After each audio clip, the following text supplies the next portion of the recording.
तिलक देउआ है बड़े होशियार कहानी सुन लीजिए। तिलक देउआ है बड़ी होशियार, हर कहानी उनके सुन लीजिए। पैकेट में रखते हैं छोरा और कैंची पॉकेट में रखते हैं छोरा और कैंची।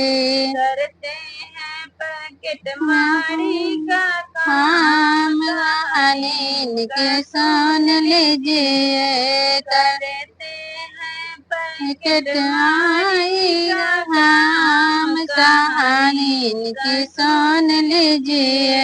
तिलक देउआ है बड़ी होशियार कहानी के सुन लीजिए।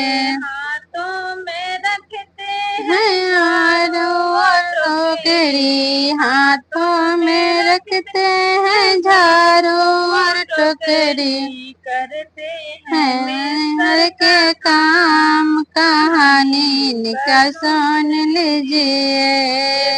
करते हैं मिस्टर के काम कहानी का सुन लीजिए। तिलक देउआ है होशियार कहानी के सुन लीजिए। संगों में रखते हैं अपनी बहन को संगों में रखते हैं अपने बहन को।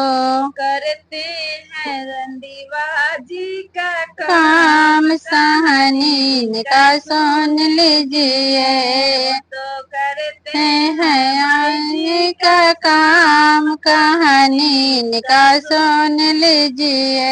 तिलक देउआ भरुआ है होशियार कहानी का सुन लीजिए।